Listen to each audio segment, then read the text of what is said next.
Hello, and welcome to In the Roud.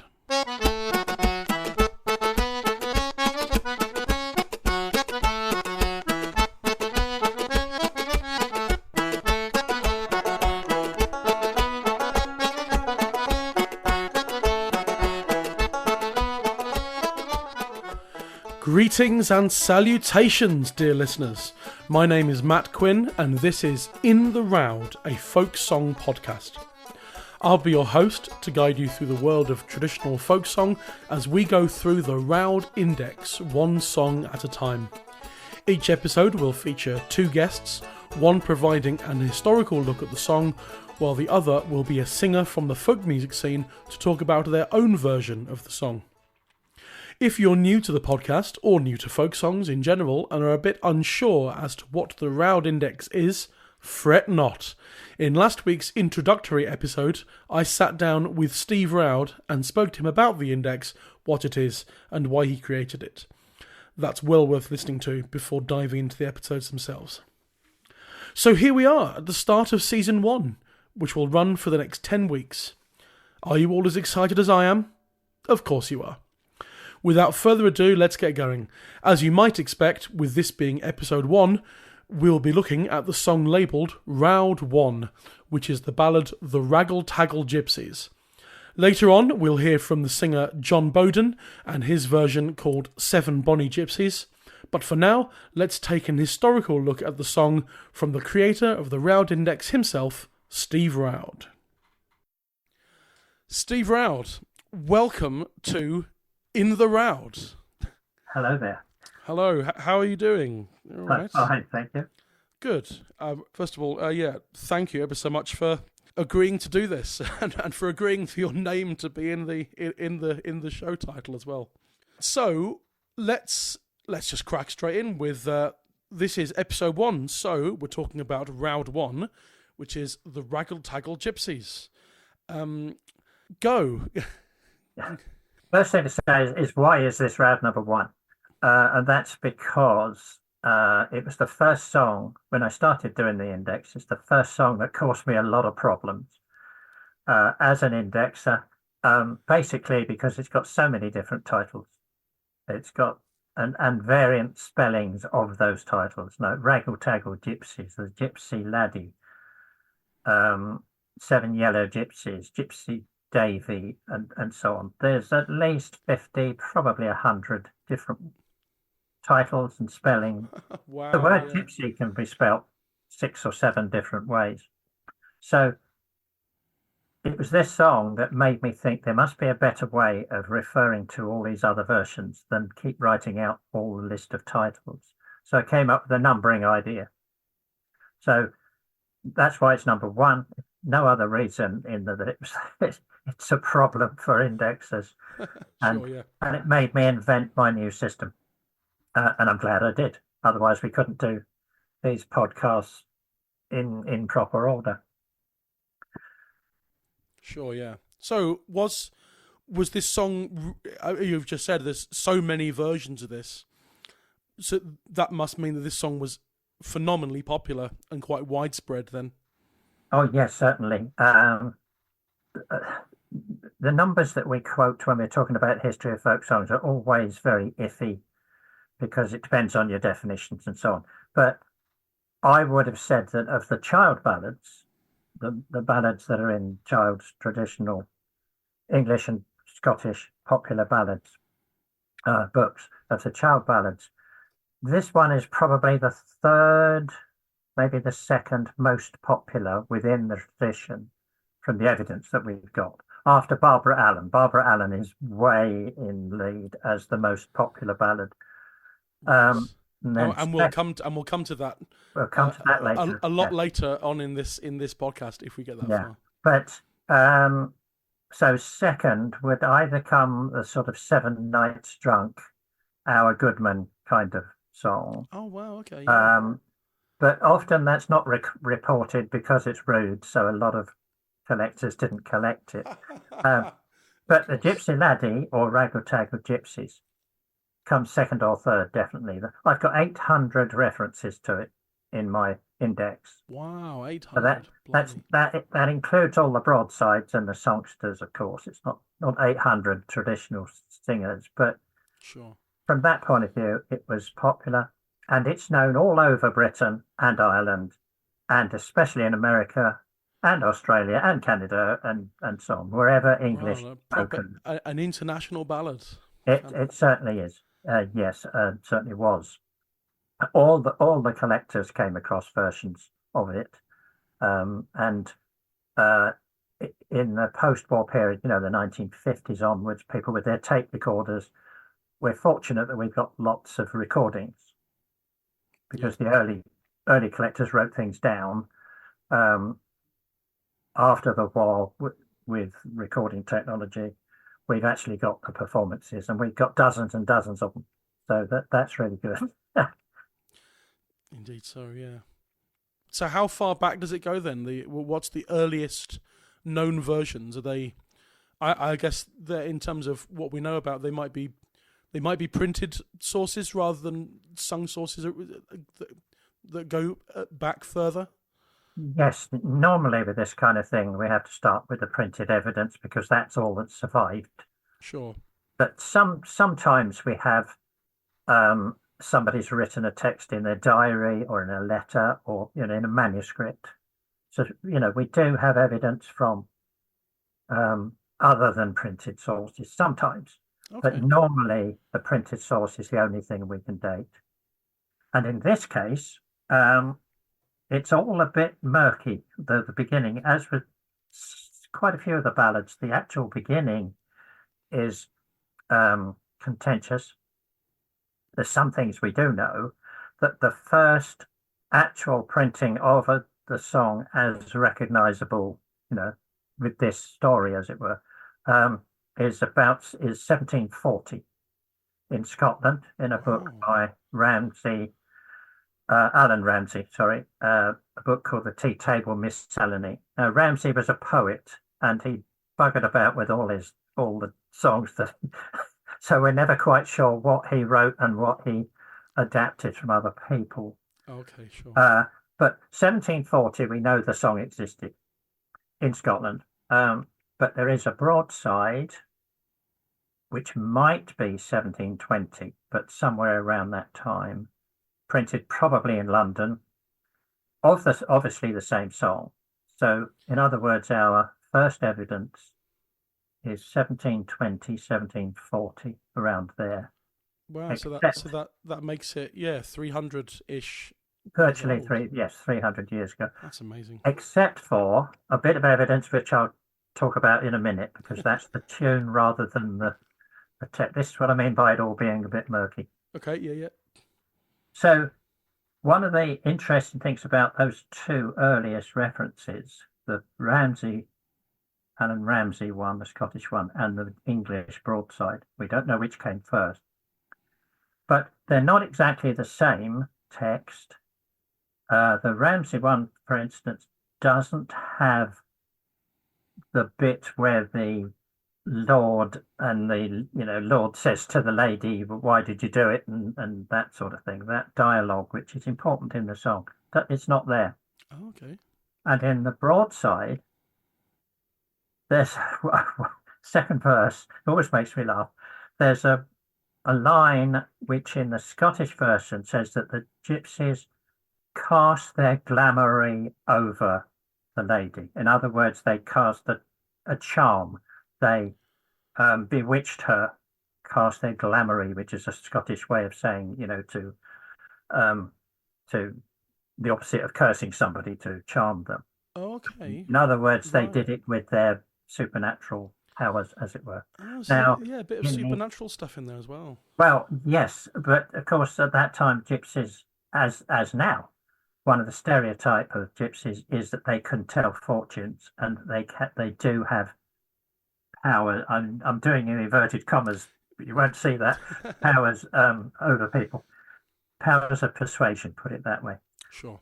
So, but in the English broadside, instead of cast their glamoury over her, they sing called their grandmother over. Oh, So is this You've like got this vision, and this is the earliest version we've got, perhaps. You've got this vision of, oh, Granny, could you come here and do your thing for this lady? In other words, what I'm trying to say is that it looks like the broadside has been printed by somebody who has misheard it. Yeah, of course. So now we're getting into the area of mondegreens, aren't we? Yeah, exactly. Of mishearing things and trying to make sense of it in whatever way they can. Yeah, that's right. And I'm always fascinated by that whole area of things. It's brilliant.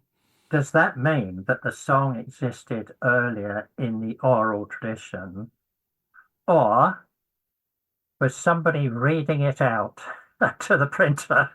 And Mr. In other words, for grandma. We don't quite know, but it means that the two earliest versions we've got quite possibly have come from an earlier version. Right. Because they're already different to each other. They're already mistakes in inverted commas. Yeah.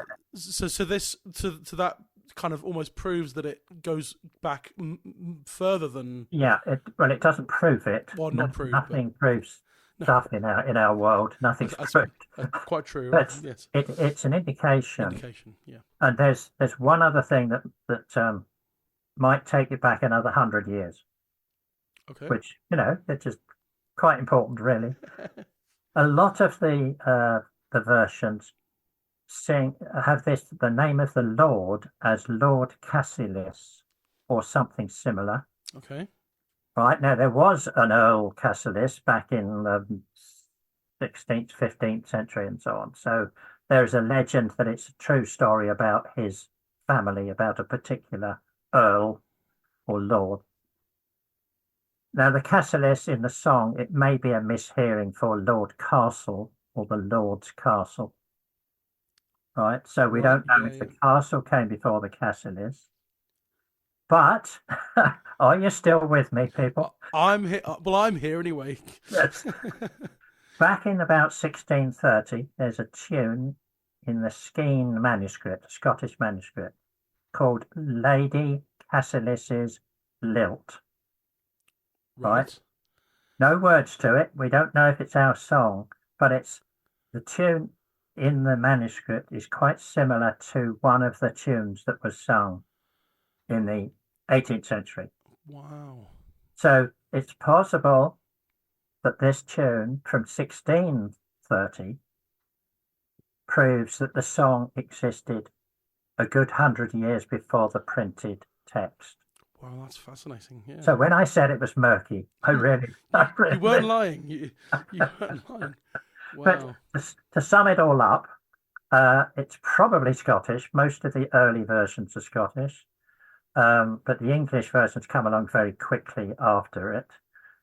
Right. It's definitely in print 300 years ago, 1730s, 40s. Right. And at least the tune with a similar title goes back to the 1630s. And at the moment, that's the best we can do. Right. So brilliant. Fantastic. I did warn you that it was all a bit confusing. No, that's good. So how has, since those earliest versions, how has the song sort of developed over the centuries, I suppose, over the years?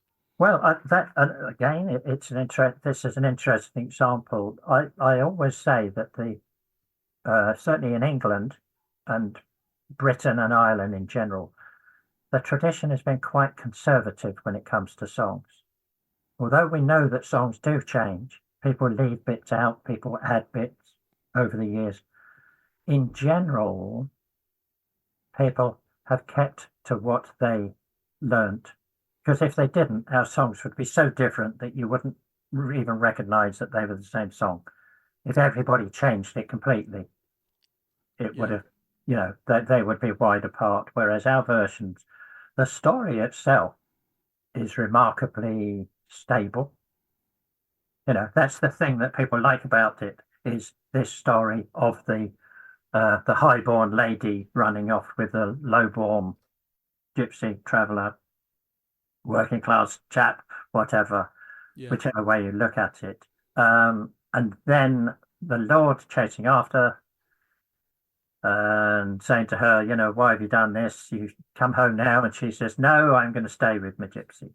Now, all of that is extremely stable as a story, as a plot line. It's only really since the revival kicked in the 1950s where modern singers, and again, I'm doing the quote marks for my fingers, modern singers want to put their own stamp on it. They want to rewrite it. They want to modernize it. They want to add things or subtract things. Now that's fine, but that's not how the tradition worked up to that point. Most people, and we're talking about everyday songs here, most people didn't deliberately change things. They, in effect, you know, I learnt this song from my mum. I sing how my mum sang it. Although I've forgotten verse 2, so I've added something from another place. Sort of thing. Well, yes, I mean, I was about to mention there is that, and also, even within the oral tradition of learning things from past generations, there's still mishearings and misrememberings as well. So that, I guess, that's how things change. Yeah, but that's different to a deliberate. Oh yes, I'm going to rewrite this song because I want a happy ending, or because I want a chorus, or whatever. yes, They're both valid, but they're a different kind of tradition, if you like. indeed. And that's why this podcast episodes are in two halves, ladies and gentlemen. Exactly. Right. So, I mean, yeah, I guess that's pretty much it. So, are there any what versions that we can hear of traditional singers singing them would you recommend? Give us a few names. It's always dodgy here because, you know, people will throw things, but we might as well say this right at the beginning. The answer is always Harry Cox. Right. I'm sorry, but Harry Cox is the best singer ever. So if Harry sang it, then you should listen to Harry. But I'll do a plug for my index here now. Oh yeah, go for it. My indexes are hosted by the Vaughan Williams Memorial Library, and they have just launched the new version of their website, which has a new version of my indexes, which we hope is easier to use for the beginner. I mean, it was always a bit complicated, but it was aimed really at the researcher and the scholar, whereas we've tried to make it a bit easier for the beginner. And don't be frightened of it, you won't break it, just have a go. But the point is, if you just type in Roud number 1 in the right box, you'll get all the versions that we know about. Great, yeah. And if you're really clever and you type in number 1 and then click on England or Ireland or whatever, you'll narrow your search, because otherwise you'll get 800 hits. And nobody wants 800 versions of the record. That's quite overwhelming. Yeah, you have to really. So what I'm saying, people, is learn how to do it. It's not Google. It's it needs a little bit of thought. Having said that, Harry Cox, I've just mentioned, sings a great version. Walter Pardon, from Norfolk. Carolyn Hughes sings Traveller, sang a version, and as did Jean Orchard. Oh, yeah, of course.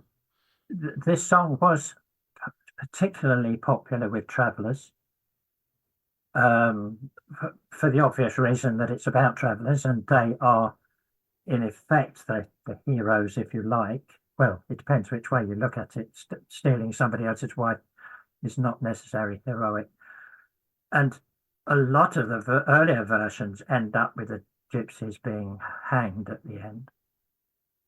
Right. So it's not really a role model for travellers, but they have certainly liked it. Travellers usually do sing a version of the song.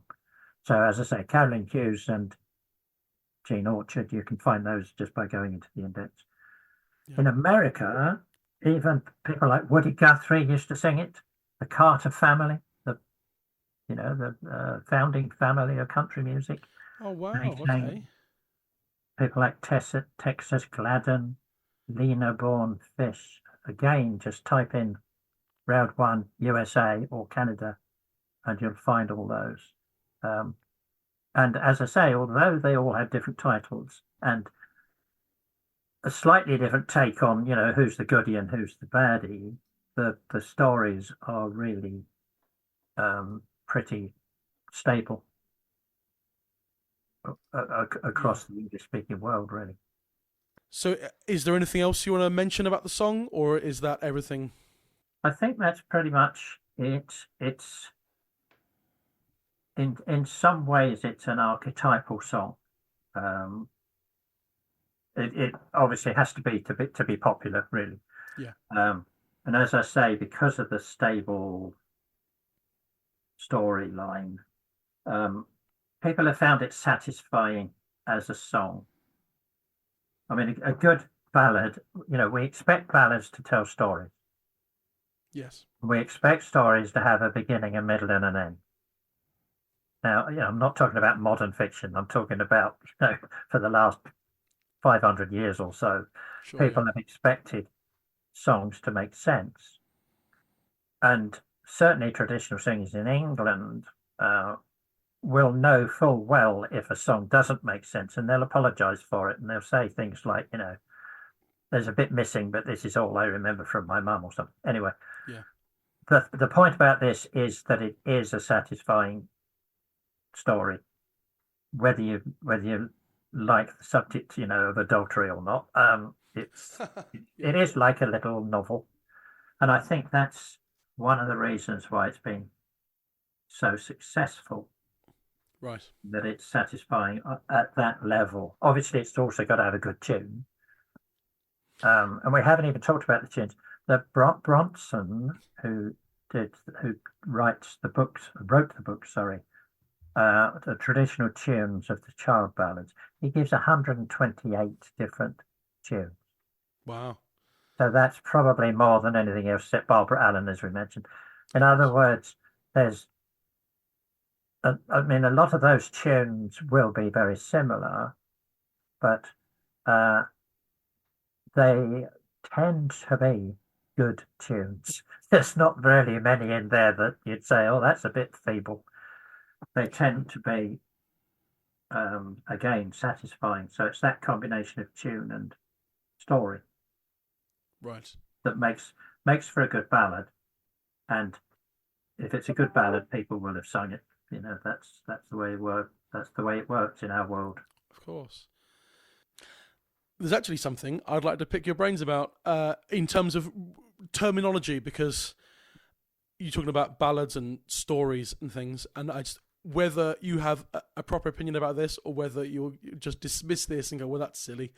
I remember a long time ago seeing Stanley Robertson, the traveller singer, as a relative of Jeannie Robertson, talking at Whitby Folk Week about the songs he was singing, and someone asked him what he felt the difference was between a song and a ballad. And his response was, a song can be a story, but a ballad is a narrative. Do you have any opinions about that, or are we just going to dismiss that as what on earth is he talking about? I think I see what he's getting at, but I would, I would pretty much argue with that. To me, I'm a librarian, so I see things in terms of classification. Sure. Right. A song is the broad term, and a song means, something with a tune and words, blah, blah, blah, right? Yeah. Ballad is a type of song. A ballad is a subdivision of song. And the most useful way of looking at it, although you can argue about it, is that a ballad is a song that tells a story. Right, sure. There are other songs which, I suppose The Seeds of Love does tell a story, but there are other songs which are about, how much I love where I live, or the songs that they sort of paint pictures of pictures. times in life and things, feelings, or about in other words, lyric songs, that's the term that's usually used. So the ballad is contrasted with a lyrical song. So Yes. they are subdivisions of song. There are crossover. There are some that tell a bit of a story, and there are some that are, I mean, the Gypsy Laddie is all story. Yeah. So that's definitely a ballad. But of course, if you have North Americans who are listening to this podcast, they tend to use the word ballad just to mean folk song, because they're, from an intellectual point of view, they have often come to it from the words, whereas the British collectors came to it from the tune. Right. So that Americans often have a literary notion of it, whereas the British people have a musical notion. Okay. Right. So the word ballad, you're sorry you asked, I know, will mean slightly different to an American as to a British person. I was just curious to see what you thought about the use of the word narrative to describe a ballad from Stanley Robertson, and whether that's just muddying the waters, Yeah, I think it is, because a narrative is just another word for a story. You can't tell a story without making it a narrative. That's what I wondered. I just thought I'd get your opinion on that, because it's been in my head for about 15 years, that, and I thought I must ask someone about that one day. So yeah, you should never ask people like me. You should never ask a simple question, because you're never going to get a simple answer. You know this. Well, now I know this. Indeed. Well, I think we better wrap this up there before this continues any further. Although we will have we'll have 3 more chances to talk to you over this current season, because you're also doing episodes 3, 4, and 7. So plenty more chance to discuss simple questions and not so simple answers. That's right. Over the next few weeks. But for the time being, that's the historical side of the Raggle Taggle Gypsies. And Steve Roud, thank you very much. Well, thank you for having me, and thank you for the honour of organising your podcast in Roud order number. So, as I say, as a librarian, I'm all in favour of doing things. It seemed the logical thing to do. That. Anyway. Yes. Anyway, Steve Roud, thanks very much. Well, there we go. That's the historical side of the Raggle Taggle Gypsies. A huge thanks again to Steve Roud. We're now at the halfway point in the episode, and I thought it would be a good time to listen to some versions of the song. Don't worry, we're not going to sit here and listen to 45 complete tracks. That would be thoroughly exhausting and a licensing nightmare. I'm just going to play you the opening verse or two of some of the traditional singers that Steve Roud mentioned towards the end of the chat. So what you're going to hear is a snippet of Black-Hearted Gypsies O from Harry Cox, Dark-Eyed Gypsy from Gene Orchard, the Raggle Taggle Gypsies from Carolyn Hughes, and the Raggle Taggle Gypsies from Walter Pardon. 7 gypsies all in the gang, they were brisk and bonny, oh. They rode till they came to the early castle's hall, and there they sang so sweetly, oh, sweetly, oh, sweetly, oh. They rode till they came to the early castle's hall, and there they sang so sweetly, oh. 7 gypsies all in a row, there was none of them lame nor lazy, oh. They sang so sweet with the changing of their notes, that they stole Lord Castle's lady, oh. Oh, will you come home to your new wedded lord? Or will you come home to your babes oh so small? Or will you come home to your houses in land and seek all the gypsies in the fields? Oh no, I won't come home. I bide with the gypsies in the fields. While you walk high and I walk low, and I'll still be the Raggle Taggle Gypsies O. 3 gypsies came round to my door, downstairs ran my lady O. One sang high and one sang low, and one sang Bonnie, Bonnie Biscuit O. Then she took off her silken gown, and dressed in hose of leather O.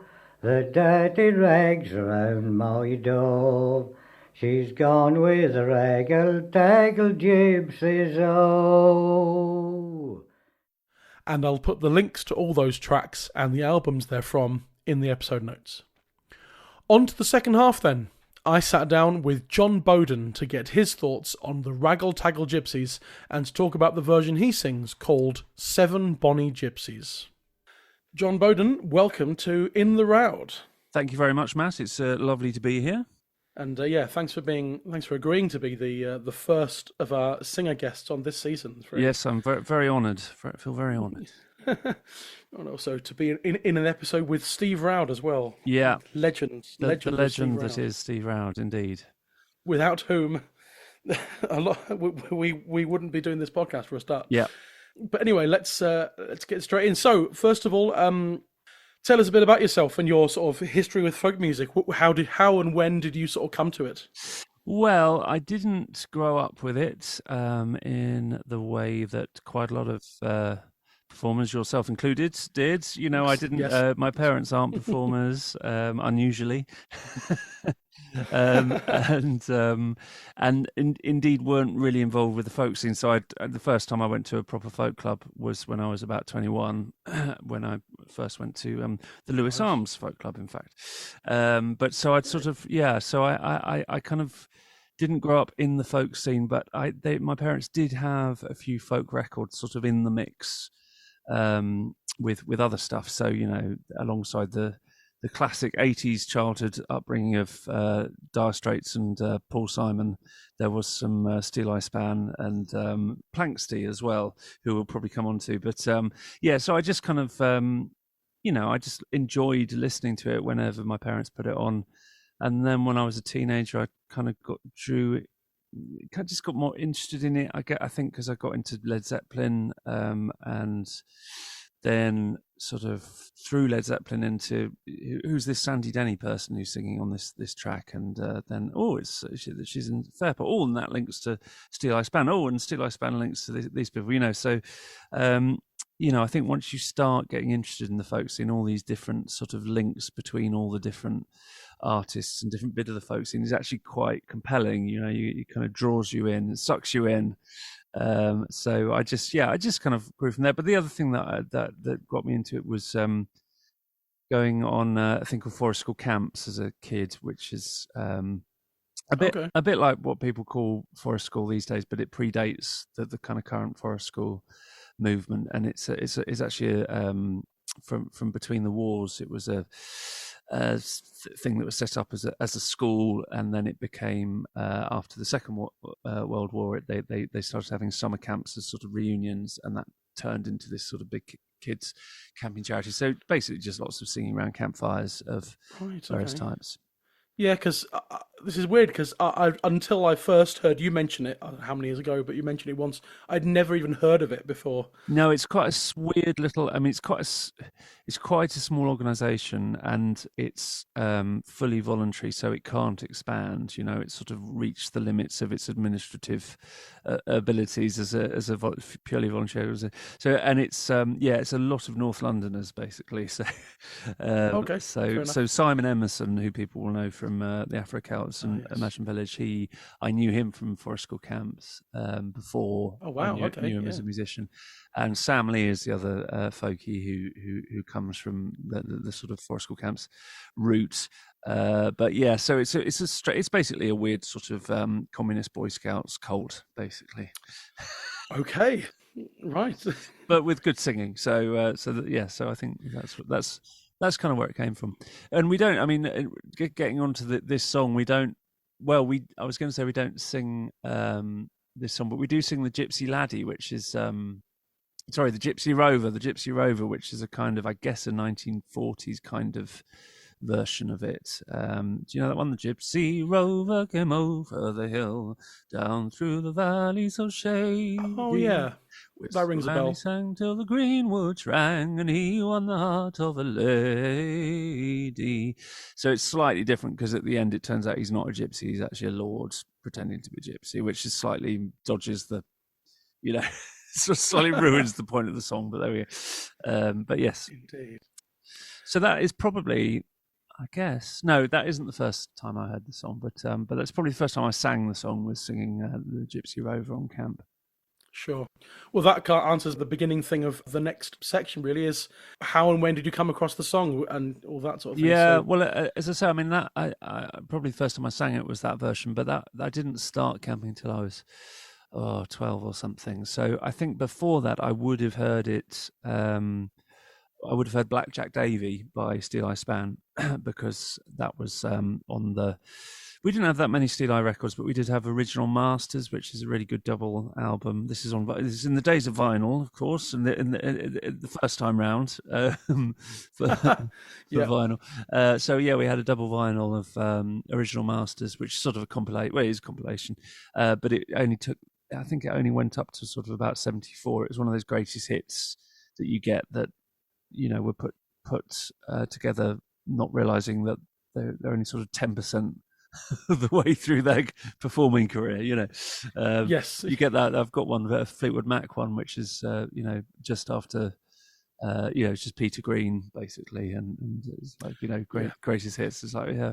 That's right. I've got some film books that are about films and cinema, but it's like the complete Disney, and it only actually goes up to like Beauty and the Beast. Yeah. That's 1991, and it's a brave, it's a brave move, isn't it? But there we go. Yes, anyway, so but Blackjack Davy's on that, so I would have heard that, And I was just listening back to it. I haven't listened to it for years, but just ahead of this, I thought I'd have a quick listen. And it's such an atmospheric version, that. I don't know if you know. Do you know that version, the Steel Eye version? I've heard it because I've listened to a lot of Steel Eye, but I can't bring it to mind. Late last night when the squire came home, inquiring for his lady, she replied, "She's away with the Blackjack Davy." And it's a beautifully atmospheric melody and texture. I mean, they were great at texture, Steel Eye, and particularly I think for those more gentle melodies. But it's one of those ones that they shoehorned a chorus into. Which I sort of respect the attempt, having done the same myself many times. But I have to say I don't love the chorus. So the chorus they put in is, "Oh, he rode down hills and he rode down dales over many a mile high mountain, and they did say who saw him go, Blackjack Davy." I don't know what the tune there is because it goes really chromatic and weird. It's very cool. It's a very cool bit of music, but it's sure. For me, actually, I like the I'd almost, if they did a version without the chorus, I'd probably listen to that. But more. So that's Maddie Pryor. Maddie Pryor singing leads, yeah, and then they all pile in on the chorus. But it's a classic Maddie vocal performance. It's really it's just great, really sort of soaring and magisterial, and a brilliant. They were such brilliant musicians. Well, they still are. But I mean, I think that Steel Eye, because they had the big hit with All Around My Hat, I think they don't get the credit for actually quite how experimental and sophisticated, but also subtle and interesting a lot of their arrangements were, and then also unsubtle in other ways, like, for example, shoehorning in this chorus. I hope Maddie wouldn't mind me saying is quite a bold, unsubtle move, but they did both, and I think that's what's quite cool. They were quite up for just being quite iconoclastic and bold, but then also really sensitive and subtle in other ways. So big fan of Steel Eye. So that's probably the first time I heard it, and then probably Gypsy Rover on camp. But then I think that the version that really got me hooked on it as a song, I would have listened to a little bit later, which was the Planksty version. Oh yeah, that's album 1, track 1, I think, of Planksty, isn't it? Raggle Taggle Gypsies. Yeah, that is really brilliant. That absolutely version, fantastic. I mean, yeah, absolutely brilliant. And does it go into do do do do? It goes into Shebag Shamor or something at the end, or so. Whichever one that one is. Yeah, it's a fantastic transition. Into that it's so magical. Just brilliant, and again a classic Planksty sound. The arrangement of those the two sort of strummy, plinky instruments, the two bazookies, I suppose, with the pipes on top, and the Andy Irvine singing it. Is it Andy Irvine singing that one? I think it's no, it's not. It's Christy Moore. I think it's Christy Moore because he's quite sort of. I don't worry. He's sort of doing that sort of voice, that's right. That was a little offensive, but you know what I mean. It wasn't his later voice that he sort of. So it's much more sort of percussive than Andy Irvine, but that's right. But yeah, beautiful and and I think I got the story better from that than with the Steel Eye version. I'm not sure I ever totally got hooked. I think I must have been aware of the story, but sometimes you can hear a story and not be hooked by it, and then you can hear the same story just told slightly differently in a different version of the song, and it really takes you in. And I think sometimes it's just the arrangement, particular arrangement, that makes you really like the song. There's a couple of instances with me where I've not liked a song, but I've heard someone's arrangement and I thought, okay, now I get this. I get why people like this song. Yeah. No, absolutely. It's and I think for me with this song, it's the Waterson Carthy one. Oh yes, which is based on the Walter Pardon version. That is just and for a lot of people, that's still like the seminal. Yeah. Seminal one, with Liza singing that. Yeah. Well, I think, it's just such a fantastic story, and there's kind of so many versions that seem sort of almost definitive for the artist. That that's the song. I don't know. I'm thinking of the Nick Jones version. Which one was he do? The I can't remember either. Oh God, I lost it. But yeah. So I'm slightly arguing against my own point there, but by not being able to remember it. But it will come to me in a minute. But then there's and then for me it's the John Kirkpatrick and Sue Harris. Yeah. The Gypsy Laddie. I don't think I know that one. And then the Mike Waterson version, which is fantastic. Again, all the melodies have escaped me right now, but so I think there's something about it that's I think there's something about the story that lends itself to just great arrangements, because it's such sort of cinematic story that you can really in lots of different ways, whether it's the Steel Eye approach or the Planksty approach, or Mike Waterson singing unaccompanied, or Nick Jones accompanying with the guitar. There's just it really lends itself to kind of big arrangements or expansive approaches. Absolutely. I think, as Steve Roud was saying, it's there aren't many of the collected melodies for it that are sort of not good. Yeah. And so they're all.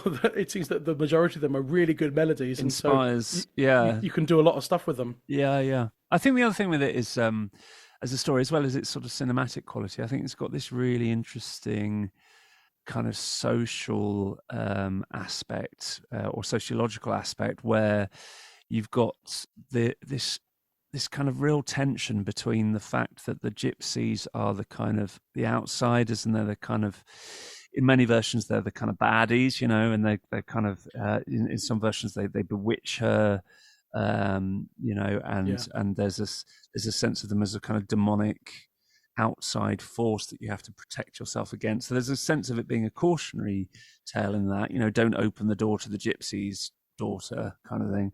But then or the gypsy's grandma, as it turns out. Oh yeah, yes, I heard about that. Yeah, yes, I heard Steve talking about that. That's great. Yes, yeah, even worse. Yes, God, don't let the grandma anywhere near you.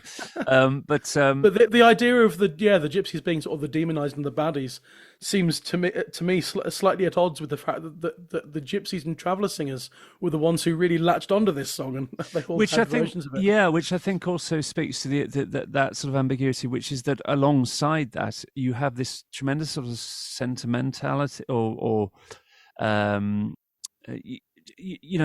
a real sense of yearning, I feel, with a lot of these songs for that lifestyle that the Gypsy is offering, and there's versions where you kind of feel that actually she's getting a good deal out of this. She's there's things about tonight I lie in the arms of, and certainly my version, I lean into that, that she's, that this is about her escaping a life that's been imposed upon her.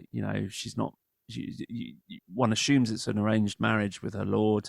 Now, obviously, leaving the children behind to the modern sensibility, that sounds appalling. But again, I suppose historically you would think, well, maybe she didn't actually, if she's upper class, then she probably wouldn't have had very much to do with the kids anyway, because it would have all been done by nannies and wet nurses and that sort of stuff.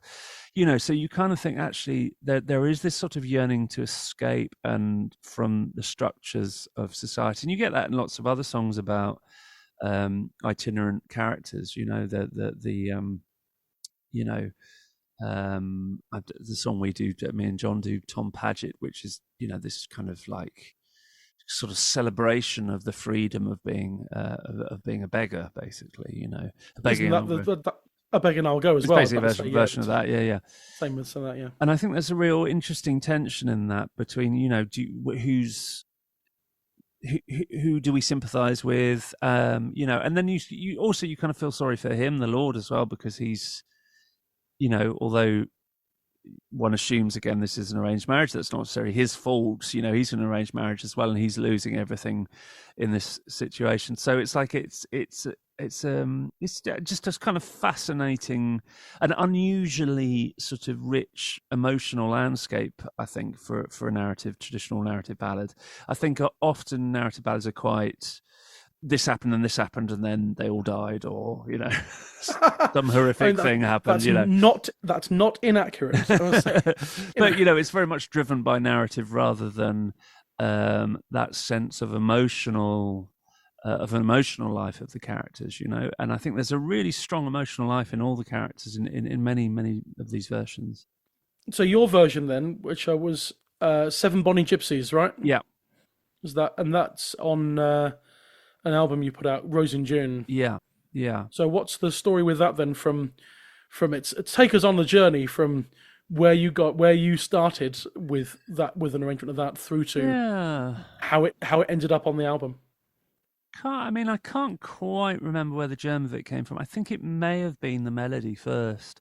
Is that your own melody, or is that something you found? Yeah. No, it's my own melody, and I think that it actually, now it's coming back to me. I think I was mucking about with open.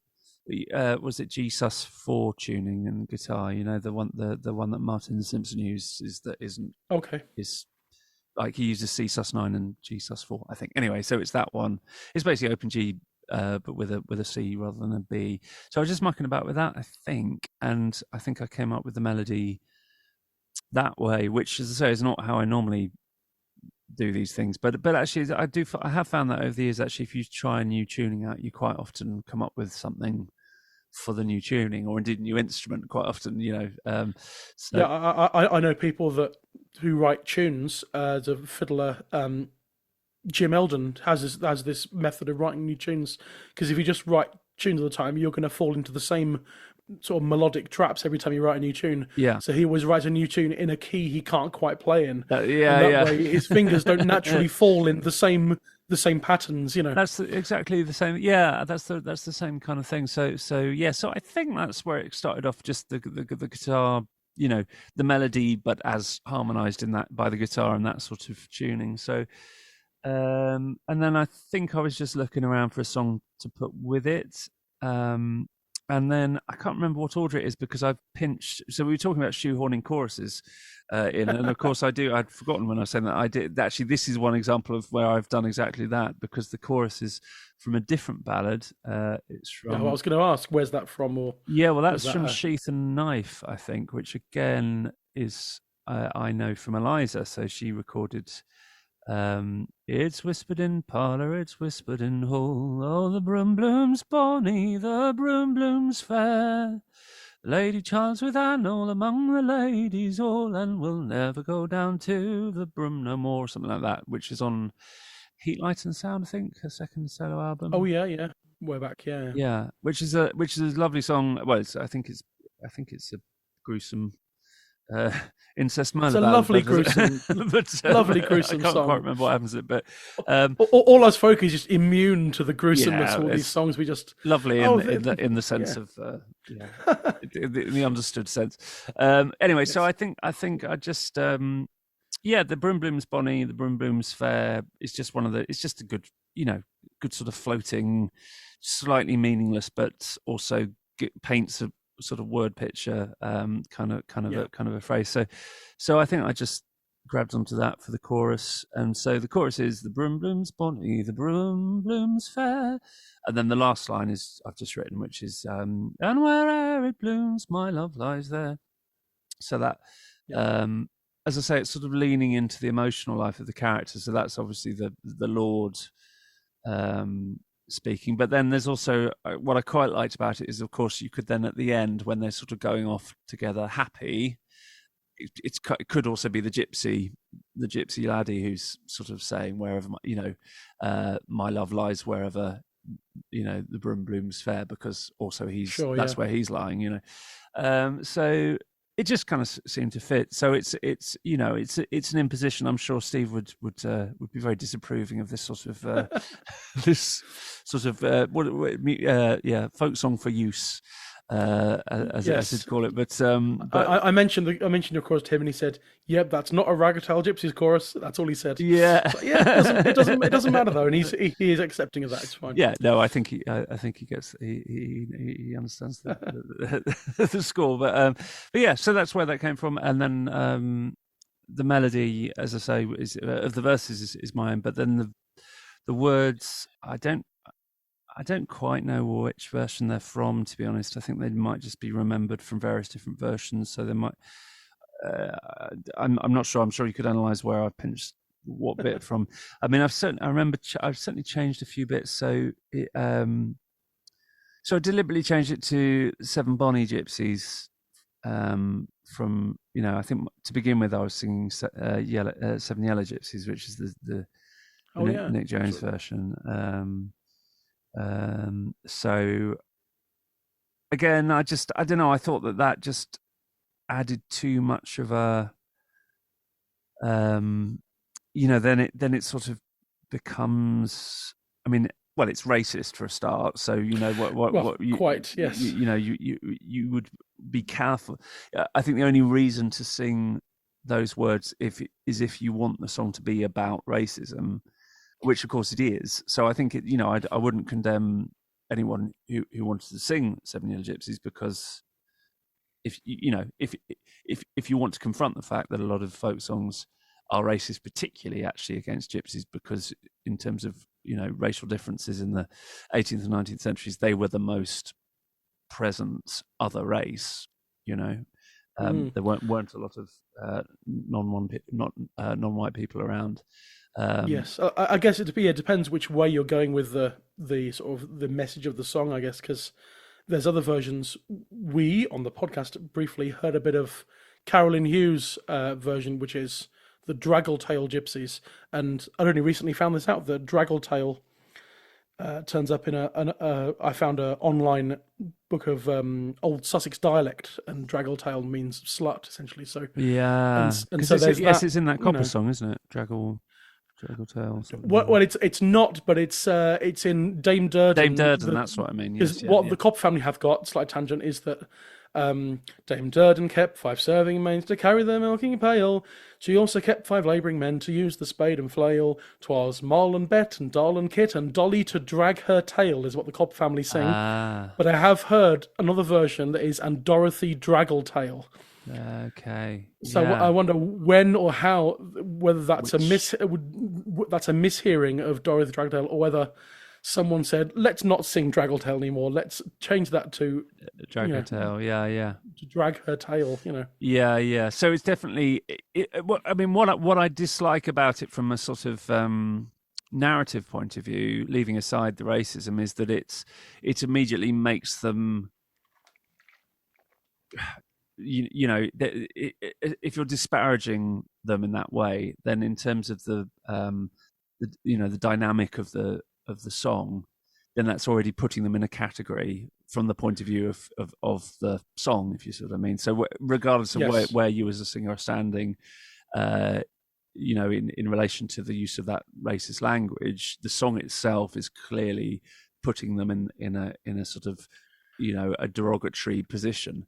Well, I wonder if that's what Raggle Taggle has something there as well. That's sort of implying that the singer of the song thinks they're a bit ragged and a bit out of sorts or something. Yeah, Raggle Taggle is a milder. It's sort of mild enough that you could. It's sort of like, oh, yeah, okay, they're a bit ragged. That's fine, But yeah, I know what you mean. I think I think that's all part of that same sort of side of the song, I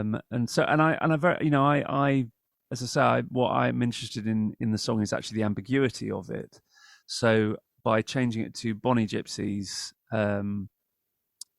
which is not completely out of character with other versions, to say that Gypsy Laddie, I think he's very much described as as a handsome lad, and all that sort of stuff. So I don't know.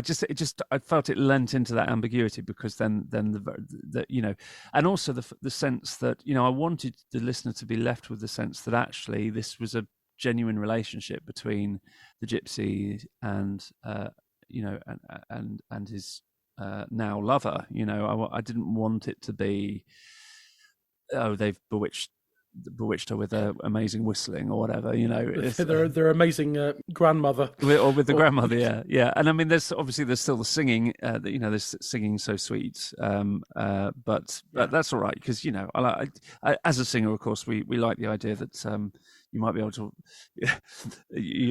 seduce somebody through singing. I think it's a very nice idea, although I've never seen any evidence of it in real life. But exactly, you should be able to upload audio files to Tinder. So that's a very good idea of including you doing a bit of singing.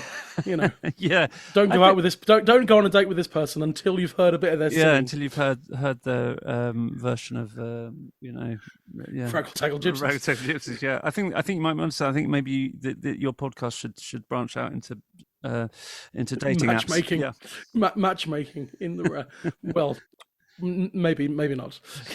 Back to the topic. So back to the song. So I think that's the main changes that I made, and I maybe so the arrangement then, moving forward with all the strings and everything. Yeah.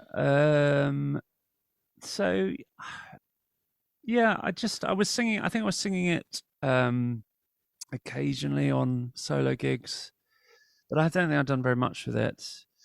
And then we were putting together Rose in June, and it was one of those albums where we had a few tracks that really needed to record, mainly Rose in June, the track, which was sort of quite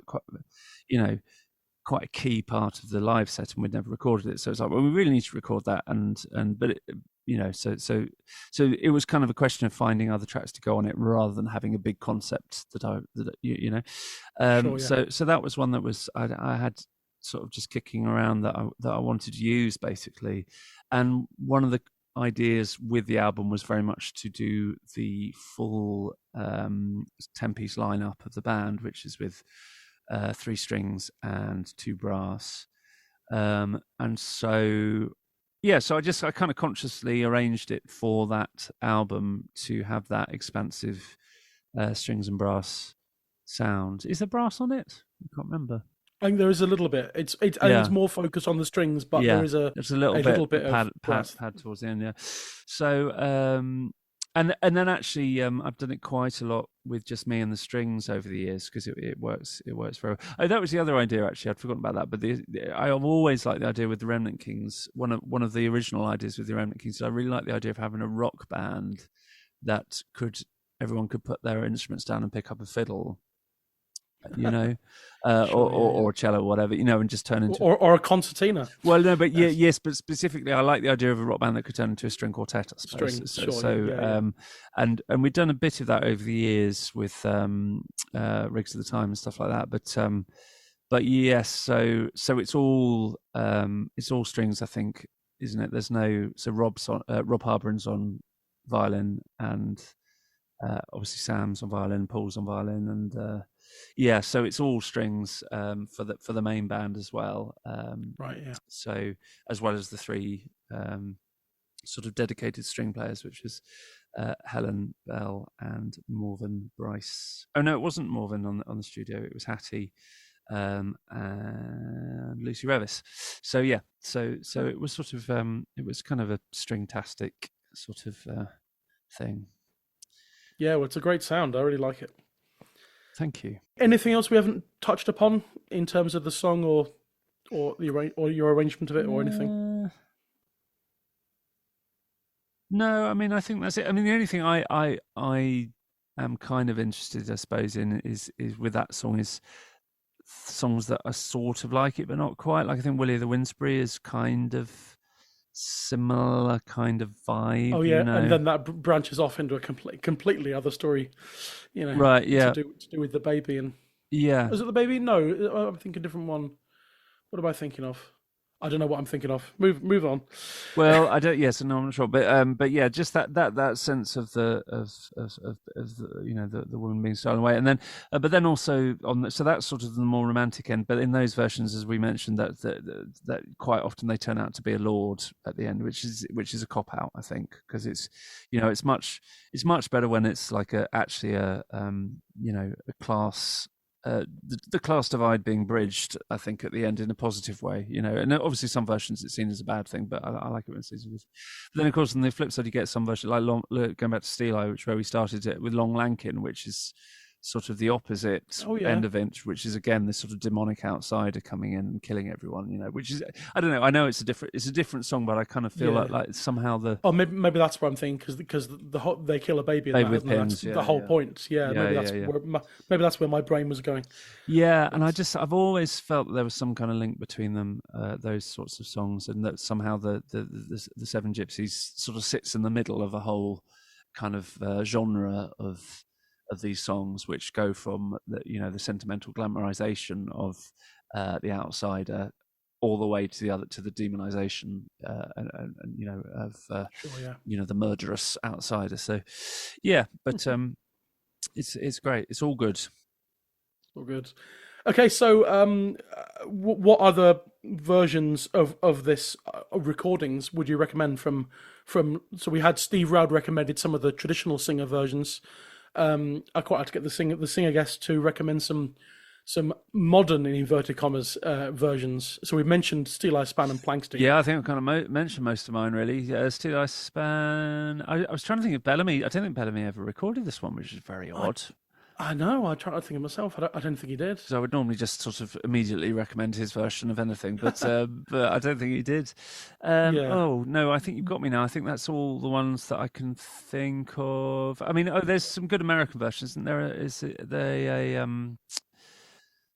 What's the name? Not Hattie. Can't remember. Anyway, some of those sort of Gypsy Davy versions, you know. Yeah, Steve Roud mentioned Woody Guthrie and the Carter family. Yeah, okay. I'm thinking of oh god, I can't remember the name. Banjo player from is it Hetty? No, gosh. Oh, I'll remember and tell you afterwards. You can put it in the notes. Yeah, we'll put it in the notes. Definitely, Steel Eye Span, Plankstein. And I would put in there the Watterson Carthy one. Watterson Carthy, Mike Watterson, Nick Jones. Which is he leans into the whole Cassilis thing. Such a weird word. Is it Cassilis? Cassilis, I think that's what Steve was saying. Yeah, Cassilis. So the Mike Watterson is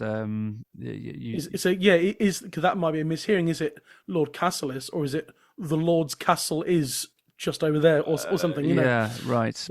But who knows? It's one of those things we'll never know. Yeah. Without corroborating evidence. And the Nick Jones version, the melody of which I can't remember, but yeah, that's a great one. And then I would throw into the ring the Gypsy Laddie, the John Kirkpatrick and Sue Harris, as well, which is great. And also that Benji Kirkpatrick recorded that as well. Okay, yeah. And if anyone wants to hear the whole version of the Gypsy Rover that I mentioned, the Gypsy Rover, that will probably be on Folk Song a Day somewhere, I imagine. I think I probably did record it, so yeah. Great. I'm not necessarily recommending it because I can't remember how good it was, but it's probably there. Sure, yeah. Right, well, I think that's it then.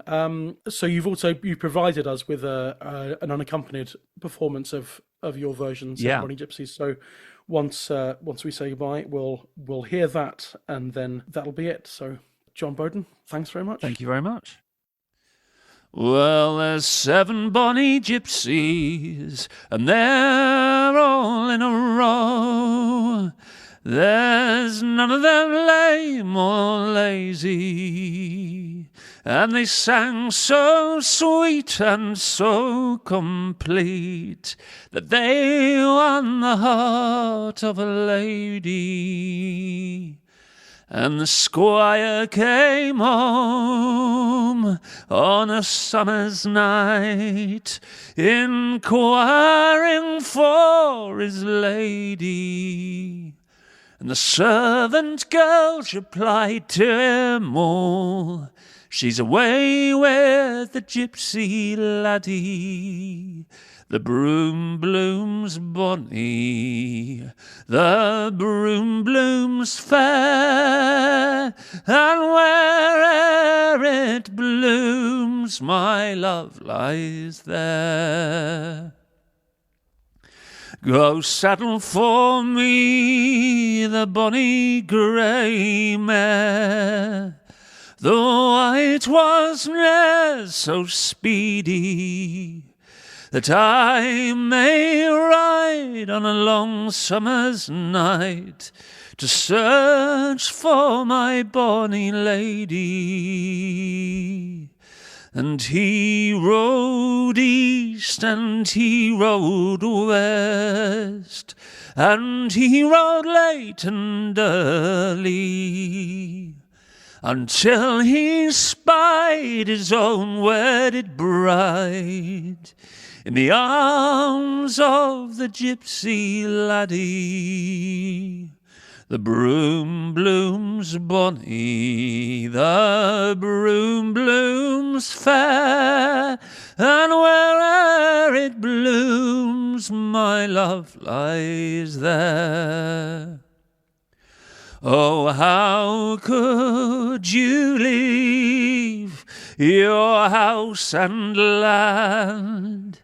And how could you leave your baby? And how could you leave your own wedded lord to run with the gypsy laddie? Oh, what care I for my house and land? And what care I for my baby? Tonight I'll lie in the white cornfield in the arms of my gypsy laddie. The broom blooms bonny, the broom blooms fair, and where'er it blooms, my love lies there. The broom blooms bonny, the broom blooms fair, and where'er it blooms, my love lies there. And you can see Jon over the summer in his duo with John Spires at folk festivals in Trowbridge, Sidmouth, Shrewsbury, Folk in the Field and Bromyard. Well, that's the end of episode 1. What did you think? Are you excited to hear more? Of course you are. If you enjoyed it, why not subscribe? You can find us on all the usual podcast places. Just search for In the Roud, a folk song podcast. You can also email us at intheroud@singyonder.co.uk should you feel the need to do so. One last huge thanks to this week's guests, Steve Roud and Jon Boden. Join me in a week's time for episode 2. We'll be looking at Roud 2, which is The Unfortunate Lass. My historical guest will be Dr. Vic Gammon, and my singer guest will be Brian Peters. That's it from me. Stay safe, be well, and we'll see you next time in the Roud.